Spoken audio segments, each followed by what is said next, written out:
Hello everyone, so today I'm going to be walking you through my entire morning routine as a hybrid athlete.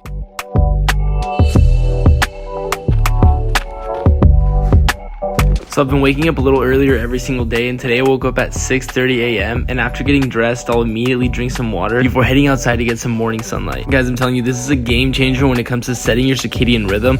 It makes it much easier to wake up at the same time every single day. Then once I'm done getting some sunlight, I'll head inside, do my bulletproof coffee with some grass-fed butter and MCT oil before sitting down and reading for 30 minutes. So today I'm going to be continue reading Cam Hanes' book for 30 minutes indoor. So far these past 2 days, I've really liked it, so let's see what we have today.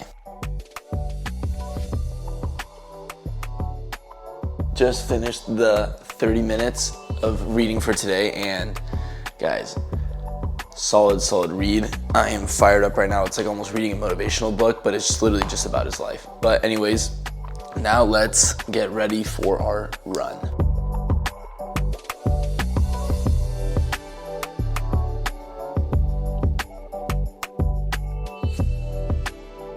Just arrived here at where I run. It's like a little trail. It's like 5 minutes from where I live. And I think today calls for a nice little 4-mile run. I think it's kind of unfortunate because as soon as I got out of the car, I had to go to the bathroom to pee, but we will carry on. 1 mile in and started off a little too strong, but slowed it down, so we should be good to go. I'm listening to Cam Hanes' podcast with Sally McRae. We're 2 miles in, still feeling pretty good. I'm trying to run in zone 2, but it's really humbling because when you run outside compared to a treadmill, it's so much harder to keep your heart rate down. 3 miles in and finding these little side trails to run on since it feels pretty solid on my knees. We're 4 miles in and feel extremely good. I mean, I kind of feel like I should keep going, but I'll pretty much just keep going until I make it back to my car, which should be, I think, like half a mile longer, but I feel good, ladies and gentlemen. I've still been listening to a Cam Hanes podcast, so we're fired up. So just finished the 4.6 mile run. Planned to do 4 miles, but felt really good, so did a little extra, 4.6, all in zone 2, which is just trying to really build endurance. So now let's head back to my house and make some breakfast.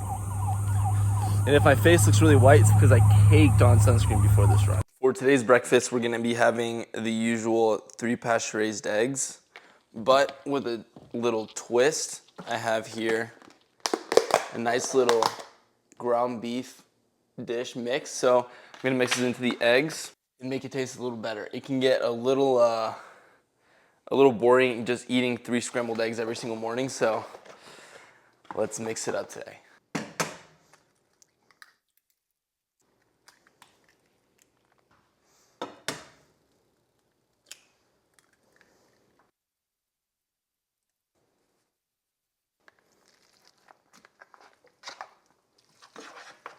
And I'm actually in a pretty big rush today since I have to go pick up my dad from the airport, so kind of have to get this going. But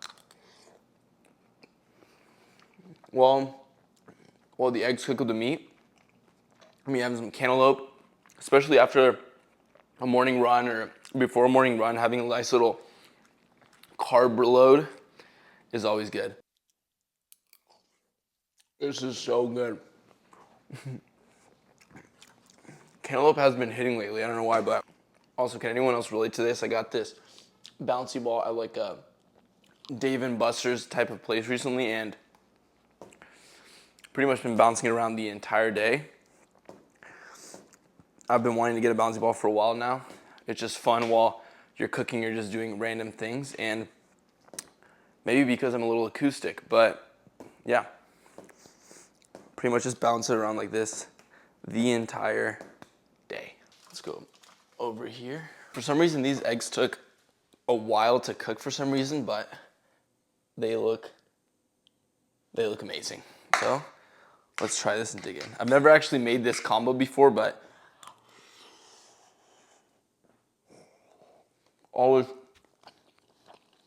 I never weighed enough before the first bite. I was way too hot, but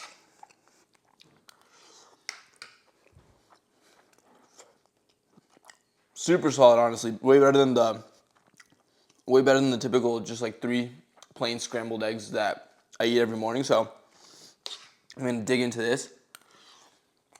while finishing up this half of the cantaloupe, and I'll check back in as soon as we're done. Now it's time for the nice little daily stretching routine. I'll usually hold every stretch for like 1 to 2 minutes minimum.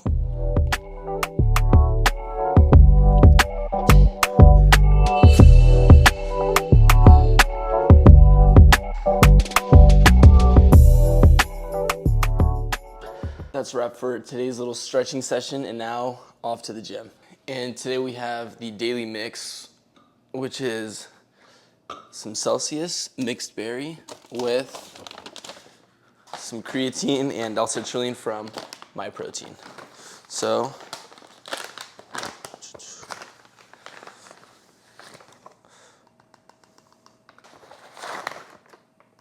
creatine for muscle growth and recovery, citrulline for the pump. Mix this up.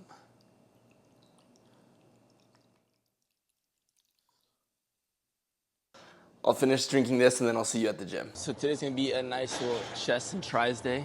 Starting out with some bench press, and since my shoulder's been tweaked for a while, we're slowly building up to strength back. So gonna be doing 185 for pretty much as many reps as possible without a spotter. So let's go.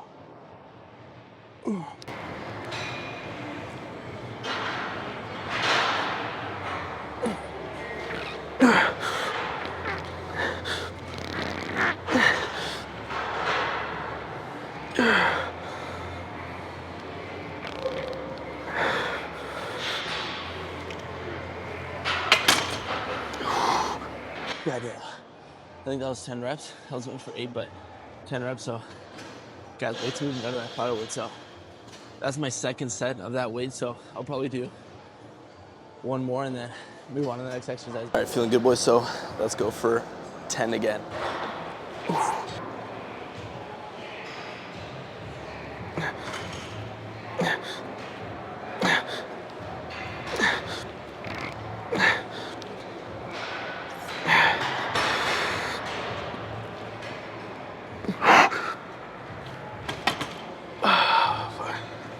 That was 8, I think. Just about as many reps as we could have done without a spotter. Killing yourself a spot. That'll be the last set of these. Let's go to the next chest exercise. Now doing my all-time favorite chest exercise, my shooting pec flies. I'm gonna do 4 sets of these, and all of them to failure for like 8 to 10 reps. Listening to Paparazzi by Lady Gaga. We're fired up.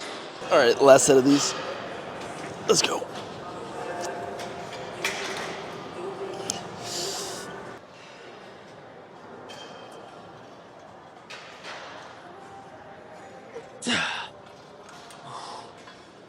So solid 4 sets now. Let's probably do some incline chest if the machine's open. So the incline chest press machine was in fact open. So give you 4 sets of this and go to failure set, the usual. I decreased the weight a little so I can really pump it out.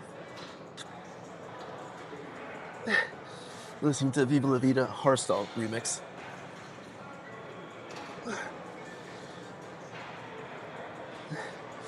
Now we do as many partials as we can. Guys, we're pumped. That's the end of chest. Now, let's move on to some triceps. Now doing some tricep pushdowns. One of my favorite tricep exercises, and starting off heavy, these first 2 sets.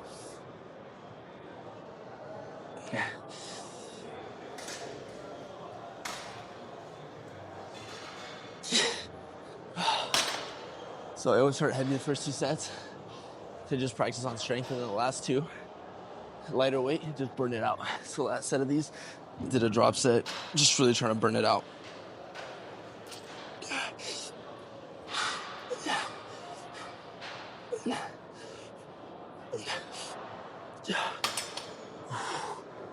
Let's go to the next tricep one. Some single arm tricep extensions. I've been going crazy on these lately. Now we're just really trying to pump it out. I have to go pick up my dad from the airport, and he just landed right now. So let's just pump this out. All right, guys, so just finished the last set of this chest and tricep day. Absolutely pumped out. Now let's go to the sauna. All right, guys, just got out of the sauna. Got absolutely torched in there. Even though the sauna was packed with people, it was still insanely hot. So got absolutely drenched, feeling pretty good right now. So now let's go home and make a post-gym meal. So now for a little post-workout meal, we have some ground venison. So let's cook this up. I decided to stop by Whole Foods to get some of this, and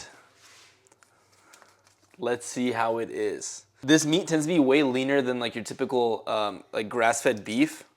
Not that I'm necessarily looking for like leaner meat. I think I usually get 85-15 grass-fed ground beef anyways, but this tends to be a lot leaner. So look at it. I don't know if you can tell, but it is a little, definitely darker than your typical grass-fed meat. So let's cook this up.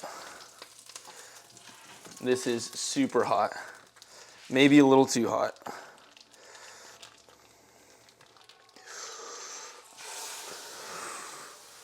All right.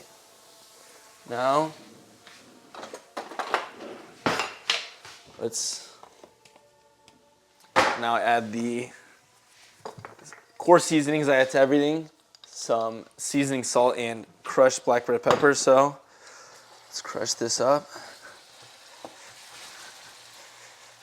And if you've never had like venison or elk or anything like that, it's just gamey. That's how like people describe it. They just say it's like gamey meat. It's kind of hard to describe unless you already tasted it, but look, see? It's very red. So it's extremely lean, and the meat just always looks a lot darker, like a very intense red. The reason why I bought it this time is because venison and elk tend to be two of the most nutritious meats you can eat, so I wanted to try it for today. And also just show you guys what it looks like if you guys have never had it. I feel like with Joe Rogan and like Cameron Haynes, they're always talking about, literally always talking about venison or elk, that I just watched too many podcasts of them talking about it for me not to try it. I'll usually, if I do get venison or elk, I'll usually order it online instead of getting it from Whole Foods, because Whole Foods is way too expensive. But today I made an exception because I still haven't ordered the meat from online yet. All right, guys, so it's pretty much ready, and let me show you. I usually like it very crispy, but this should be good. I don't want to burn it up too much, but yeah, see? It is definitely crisp a little right here, but I mean, overall, guys, that's looking real good. And now that the meat's ready, to accompany the meat, I'm gonna use an absolute classic that if you've been watching my videos, you'll know what it is. I usually eat this like 2-3 times a day with my meals. That is so hot, but let me see. So now we have some white rice. You cannot go wrong with some white rice. I usually eat this. I eat this so often. Usually, like, I say at least with half of my meals. It's either white rice, potatoes, or sweet potatoes. So what I usually do is now I'll add the meat to this. And something that's super cool too actually is that elk meat or venison usually has higher protein than ground beef does. So like this 1 pound of meat has more than 100 grams of protein, which is absolutely solid. So look at, so I don't burn myself, but look at this. That looks, I mean, honestly, I was gonna say it looks delicious. It does look delicious, but it also looks, I mean, a bit bland. So I'll probably drizzle on some soy sauce onto this, and then chow down. Nothing too complicated, guys. I'm usually a master of convenience. I love convenience, so whatever usually tends to be more convenient and also healthy is what I also tend to do. So I'm gonna mix this up, add some soy sauce, and then chow down. But thank you guys for watching. Make sure to like and subscribe if you guys enjoyed the video, and stay tuned for my next one.